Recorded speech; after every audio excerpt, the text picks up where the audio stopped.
사도신경 하심으로 우리의 신앙을 고백하겠습니다.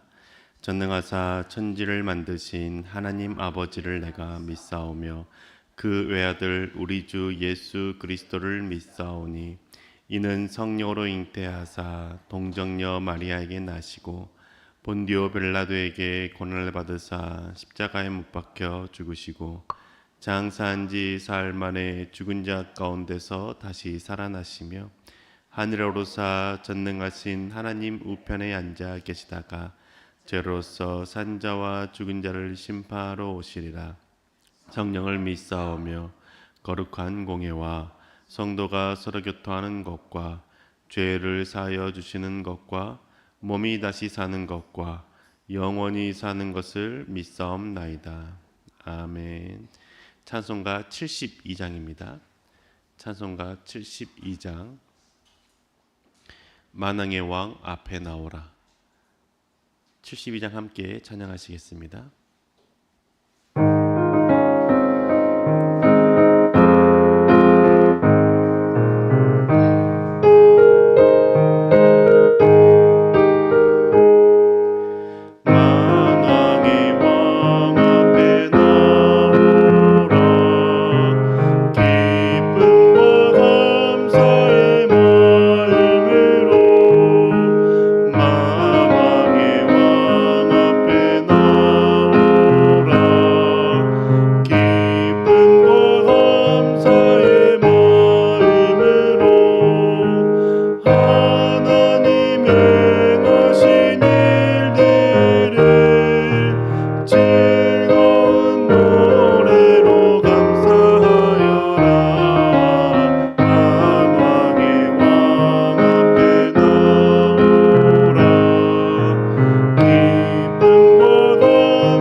주신 하나님 말씀은 디모데후서입니다. 디모데후서 3장 1절에서 5절의 말씀입니다. 디모데후서 3장 1절에서 5절의 말씀 함께 읽겠습니다. 그대는 이것을 알아두십시오. 말세에 어려운 때가 올 것입니다. 사람들은 자기를 사랑하며 돈을 사랑하며 뽐내며 교만하며 하나님을 모독하며 부모에게 순종하지 아니하며 감사할 줄 모르며 불경스러우며 무정하며 원한을 풀지 아니하며 비방하며 절제가 없으며 난폭하며 선을 좋아하지 아니하며 배신하며 무모하며 자만하며 하나님보다 쾌락을 더 사랑하며 겉으로는 경건하게 보이나 경건함의 능력은 부인할 것입니다. 그대는 이런 사람들을 멀리 하십시오. 아멘. 하나님 앞에 나와 예배드리시는 성도님들의 삶 가운데 하나님의 은혜가 가득하시길 주님의 이름으로 축복합니다. 오늘 우리가 읽은 디모데후서는 바울이 디모데에게 쓴 편지이죠. 바울은 디모데에게 편지를 쓰면서 주를 믿는 사람들이 하나님을 버리는 일이 생기지 않도록 가르치라라고 권면했습니다. 고난 때문에 하나님을 버리고 또는 잘못된 가르침 때문에 하나님을 떠나는 일들이 교회에서 일어나지 않기를 소망하며 가르친 것이죠. 그리고 이렇게 하나님을 믿는 믿음을 저버리지 말라고 권면하면서 그렇게 해야 되는 이유에 대해서 바울은 말세가 가까웠기 때문이라고 말합니다. 3장 1절에 기록된 말세라는 것은 예수 그리스도의 재림의 때를 말하는 것이죠. 예수 그리스도께서 부활하시고 난 후에 하늘에 올라가시는 장면들을 사도들과 많은 사람들이 보았습니다. 그 예수님께서 다시 오실 것을 믿는 것이죠. 예수님께서 하늘 올라가실 때 천사들이 이렇게 말하지 않았습니까? 사도행전 1장 10절과 11절의 말씀을 읽어드리면 예수께서 떠나가실 때에 그들이 하늘을 쳐다보고 있는데 갑자기 흰 옷을 입은 두 사람이 그들 곁에 서서 갈릴리 사람들아 어찌하여 하늘을 쳐다보면서 서 있느냐? 너희를 떠나서 하늘로 올라가신 이 예수는 하늘로 올라가신 것을 너희가 본 그대로 오실 것이다 하고 말하였다 라고 말씀하셨습니다. 사람들은 반드시 예수님께서 다시 오신다라고 하셨던 이 약속을 믿은 것이죠. 그 약속은 내가 살아있는 동안에, 자신들이 살아있는 동안에 오실 것이라고 믿었습니다.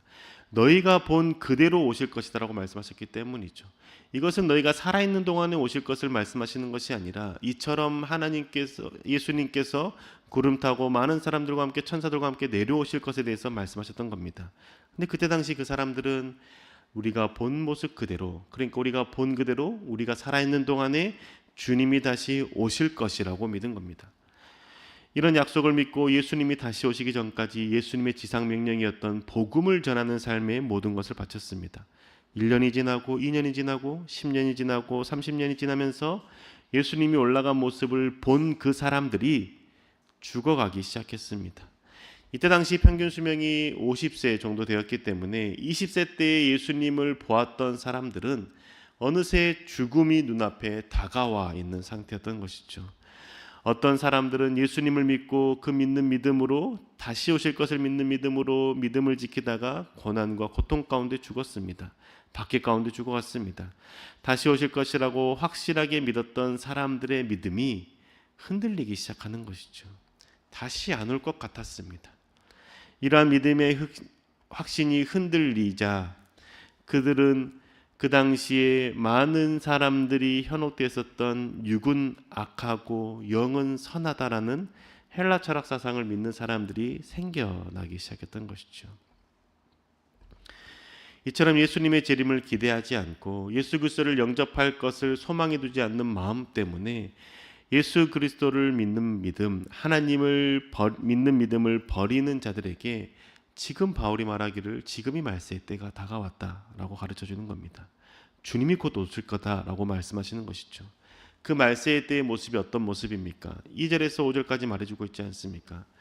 말세의 때의 가장 큰 특징은 자기를 사랑하는 것이고 돈을 사랑하는 것입니다. 그 말세의 때를 설명하면서 바울이 가장 먼저 했던 말은 사람들은 자기를 사랑하고 돈을 사랑하며 라고 말하지 않았습니까? 자기를 사랑한다는 것은 내 자신을 존중히 여기고 귀히 여기는 태도를 말하는 것이 아닙니다. 자기밖에 모르는 태도를 말하는 것이죠. 자기만을 사랑하는 것이고, 자기만을 사랑하는 사람의 큰 모습은 돈을 사랑하는 모습으로 나타나게 되는 겁니다. 돈을 사랑한다라는 것, 이것은 어떤 모습으로 나타나는지 우리가 디모데전서를 통해서 읽지 않았습니까? 디모데전서 6장 10절에는 이렇게 기록되어 있습니다. 돈을 사랑하는 것이 모든 악의 뿌리입니다. 돈을 쫓다가 믿음에서 떠나 헤매기도 하고 많은 고통을 겪기도 한 사람이 더러 있습니다. 돈을 사랑하는 것이 모든 악의 뿌리라는 것이죠. 돈을 쫓다가 믿음을 떠나게 된다라는 겁니다. 바울은 지금 말세의 때가 되었다고 말하면서 가장 큰 근거는 사람들이 자기 자신만을 사랑하고 돈을 사랑하면서 그것을 쫓아 믿음을 떠난다라고 말씀하는 것이죠. 그러면서 악을 행하고 있다는 겁니다. 돈을 사랑하는 것이 모든 악의 뿌리이기 때문이죠. 그 악의 모습이 어떤 모습입니까? 3장 2절에서 4절까지 나타나고 있지 않습니까? 사람들은 자기를 사랑하며 돈을 사랑하며 뽐내며 교만하며 하나님을 모독하며 부모에게 순종하지 아니하며 감사할 줄 모르며 불경스러우며 무정하며 원한을 풀지 아니하며 비방하며 절제가 없으며 난폭하며 선을 좋아하지 아니하며 배신하며 무모하며 자만하며 하나님보다 쾌락을 더 사랑하며. 자기를 사랑하고 돈을 사랑하는 사람, 돈을 사랑하는 것이 모든 악의 뿌리라고 말했던 바울은 그 악의 모습들이 어떤 모습인지 2절에서 4절까지 나열하고 있습니다. 뽐내고 교만하고 하나님을 모독하고 부모에게 순종하지 않는다라는 것이죠. 이런 모습들이 자기를 사랑하는 자의 모습, 자기를 사랑함으로 돈만을 사랑하는 사람의 모습으로 나타나 있는 것이죠. 바울은 이러한 때가 지금인데 우리가 어떻게 살아야 되는지에 대해서 이 악을 행하는 사람들의 모습을 기록하는 말미에 기록하고 있습니다. 4절 하반절에 보면 하나님보다 쾌락을 더 사랑하며 라고 말하고 있지 않습니까? 하나님을 더 사랑해야 된다라고 가르쳐주고 있는 것이죠. 우리는 하나님을 사랑해야 되는데 돈을 쫓아서 쾌락을 쫓아 살아가고 있는 그 악의 모습들을, 그 모습들 때문에 하나님을 사랑하지 못하고 하나님을 떠난다라고 가르쳐주는 것이죠.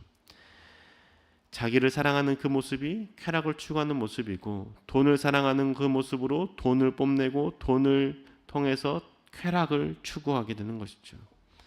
우리가 사랑해야 될 사람, 사랑해야 될 대상 오직 한 분임을 바울은 가르쳐주고 있습니다.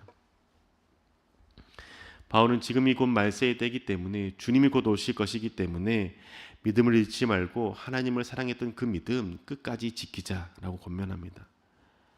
자기를 사랑하고 돈을 사랑하면 모든 악을 행하게 되고 하나님을 믿는 믿음을 버리게 되고 하나님을 떠나게 되기 때문이죠. 그런데 바울은 갈라디아 교회에 쓴 편지를 통해서 하나님을 사랑하는 자의 모습, 그 사람들에게 나타나는 것이 무엇인지 우리에게 가르쳐 주었습니다. 그게 바로 성령의 9가지 열매이지 않았습니까? 갈라디아서 5장 22절에서 23절까지의 말씀을 읽어드리겠습니다.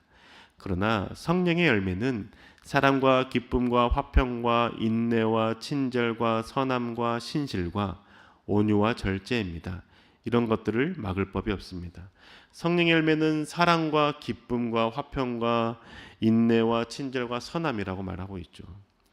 성령의 9가지 열매 중에서 가장 먼저 나타나는 것이 무엇입니까? 사랑입니다. 하나님을 사랑할 때, 하나님과 함께할 때 그 성령의 열매인 사랑이 가장 먼저 나타나게 된다는 것이죠. 이 사랑은 하나님이 나를 사랑하시는 그 사랑이 어떤 사랑인지를 깊이 깨닫는 자에게 나타나는 사랑입니다. 하나님의 그 사랑으로 다른 사람을 대할 수 있는 사랑인 것이죠. 이 사랑은 자기 자신만을 사랑하는 그 사랑이 아닙니다. 남을 위해서 자신을 헌신할 줄 아는 사랑입니다. 이 사랑은 돈을 사랑하고 쾌락을 추구하는 사랑이 아닙니다. 이 사랑은 나눔과 베품과 경건을 사랑하는 사랑인 것이죠. 이 사랑이 온전해질 때에 그 악을 행하는 모든 악을 해서 떠나고 성령의 8가지의 열매가 나타나게 되는 겁니다. 9가지 열매 중에서 가장 먼저 나타나는 사랑을 통해서 나머지 8가지 열매들이 나타나게 되는 것이죠. 자기 자신과 돈을 사랑하면 악을 행하게 되지만 하나님을 사랑하면 성령의 열매가 성품 가운데 맺어지게 되는 겁니다. 그런데 자기 자신과 돈을 사랑하는 사람의 모습들은 어떤 모습이냐면 경건의 모양만 있는 모습입니다. 왜냐하면 이 경건의 모양이 있을 때 자기 자신은 하나님을 사랑한다고 생각하며 하지만 그 하나님을 사랑한다고 생각하며 행하는 그 모습을 통해서 하나님으로부터 자신이 원하는 것을 얻을 수 있기 때문입니다. 하나님께 나아가는, 하나님을 사랑하는 그 마음의 모습이 하나님께 집중되어 있는 것이 아니라 자기 자신에게 집중되어 있는 것이고 돈에 집중되어 있는 것이죠. 그러할 때 경건의 모양을 통해서 하나님께서 내게 필요한 것들, 돈과 쾌락을 주실 것이라고 믿기 때문입니다. 그래서 바울은 그것을 경고합니다. 3장 5절의 말씀이죠. 겉으로는 경건하게 보이나 경건함의 능력은 부인할 것입니다. 그대는 이런 사람들을 멀리하십시오. 경건이라고 번역된 단어는 신에 대한 믿음으로 행하는 특별한 삶의 양식을 말합니다. 신을 믿는 믿음으로 행하는 삶의 양식인 것이죠. 하나님을 사랑한다고 말하고 예배를 드리고 말씀을 듣고 기도하는 모습들입니다. 하나님을 예배한다고 말하며 찬양하며 엎드리며 주 앞에 나아가는 겁니다. 그런데 하나님을 사랑한다라고 말하면서 행하는 이 경건의 모습들이 하나님을 사랑하는 것이 아니라 자기 자신과 돈을 사랑하는 모습으로도 그렇게 행할 수 있다는 것이죠. 왜냐하면 신에 대한 믿음으로 행하는 특별한 삶의 양식이 경건이기 때문입니다. 하나님이 아니라 우상을 사랑하는 사람도 경건의 모습들은 있습니다. 우상이 원하는 것들을 행하는 모습들이 있는 것이죠. 절제하는 모습들도 있습니다. 그런데 그렇게 행하는 모습의 마음에 무엇이 중심 잡고 있습니까? 자기 자신을 사랑하는 마음이 중심 잡고 있는 것이죠. 돈을 사랑하는 마음이 중심 잡고 있는 것이고 잘 되는 것이 자기의 마음의 중심을 잡고 있는 겁니다. 그게 경건의 모양이라는 것이죠. 경건의 모양은 그 내가 믿는 신이 하나님이시라는 그 사실을 온전히 믿지 못하고 살아계신 하나님이라는 사실을 알지 못하는 자에게만 보여지는 모습이라는 것이죠. 그런데 내가 믿는 하나님이 살아계신 하나님이시고 내 삶에 역사하시는 분이시라는 사실을 온전히 믿는 사람들은 경건의 모양뿐만이 아니라 경건의 능력 또한 소망하게 됩니다. 성령의 열매를 맺기를 소망하며 내 삶에 하나님의 역사하심이 나타나기를 갈망하며 주님께 나아가는 것이죠. 이렇게 행할 때 하나님으로부터 오는 능력이 있고 하나님으로부터 오는 그 놀라운 역사들이 있게 된다는 것이죠. 미운 자를 사랑하게 되지 않습니까? 나보다 남을 더 낮게 여기지 않겠습니까? 분노와 정죄가 사라지게 되고 용납과 섬김이 삶 가운데 있지 않겠습니까? 이렇게 하나님을 사랑하는 사람은 실제로 하나님은 살아계시는 분이시고 사랑이신 하나님을 온전히 믿는 사람이라는 겁니다. 이런 사람은 어떤 고난과 아픔 속에서도 하나님의 약속을 신뢰하며 믿음을 지켜나가는 것이죠. 이게 경건의 능력이라는 겁니다. 사랑하는 교회 여러분, 우리에게 주님이 실제가 되지 않으면 우리의 믿음은 어느 순간 경건의 모양만 남게 되고 그리고 어느 순간 내 자신만을 사랑하고 돈을 추구하며 주 앞에 나아가는 신앙으로 변질되게 됩니다. 주님이 실제가 아니면 내가 믿고 의지하는 대상을 내 스스로도 명확히 모르는 상태이고 하나님을 믿는다라고 말하면서도 하나님이 아닌 우상을 숭배하는 것처럼 하나님께 나아갈 수 있는 것이죠. 나를 사랑하게 되고 돈을 사랑하게 되고 권력을 의지하는 자가 되는 겁니다. 그렇게 될 때 하나님은 그것을 이루는 도구, 수단에 불과하게 되는 것이죠. 하지만 하나님이 내 삶의 실제가 될 때 내가 원하는 것이 내게 이루어지지 않는다고 해도 하나님이 내 삶 가운데 함께 있는 것만으로도 경건의 모습으로 주 앞에 나아갈 수 있는 겁니다. 하나님이 나와 함께 하시는 분이심을 믿어 의심하지 않을 때 온전히 하나님을 믿고 의지하며 하나님을 사랑하게 되는 것이죠. 교회에서 기도하고 찬양하고 예배드린다고 해서 경건한 삶을 사는 것이 아닙니다. 나의 모든 삶에서 나와 함께 하시는 하나님을 기억할 때 경건의 모습뿐만 아니라 내 삶에서 경건의 능력, 사랑의 능력들이 나타나게 되는 것이죠. 우리가 사랑해야 되는 것 하나님 한 분밖에 없지 않습니까? 내 자신의 잘됨도 아니고 돈도 아니고 쾌락도 아니지 않습니까? 하나님만을 사랑함으로 내 삶의 모습에서 경건의 모양뿐만 아니라 경건의 능력도 나타나는 저와 여러분 되시기를 주님의 이름으로 축복합니다. 기도하겠습니다. 주님, 하나님을 온전히 사랑하길 소망합니다. 내가 믿는 분이 살아계신 하나님을 온전히 알고 믿기를 소망합니다. 우상을 숭배하는 자처럼 내게 원하는 평안, 내가 바라는 잘됨, 내가 바라는 내 자신이 높아짐을 소망하며 주 앞에 나아가는 것이 아니라 그것이 없다 할지라도 하나님 한 분만으로 만족하며 하나님과 함께하는 것만으로 기뻐할 수 있는 죄를 될 수 있도록 인도하여 주시옵소서. 그래서 우리의 모습 가운데 경건의 모양뿐만 아니라 경건의 능력 또한 우리 삶 가운데 드러나게 인도하여 주시옵소서. 성령의 열매를 맺게 해주시고 우리의 성품이 우리의 모습이 예수 그리스도를 닮아가는 놀라운 은혜 허락하여 주옵소서. 주님께서 언제나 함께할 줄 믿사오며 살아계신 예수님의 이름으로 기도합니다. 아멘. 하늘에 계신 우리 아버지여, 이름이 거룩히 여김을 받으시오며 나라의 임하옵시며 뜻이 하늘에서 이룬 것 같이 땅에서도 이루어지이다. 오늘날 우리에게 일용할 양식을 주옵시고 우리가 우리에게 죄 지은 자를 사하여 준 것 같이 우리 죄를 사하여 주옵시고 우리 시험에 들게 하지 마옵시고 악에서 구하옵소서. 대개 나라와 권세와 영광이 아버지께 영원히 있사옵나이다. 아멘.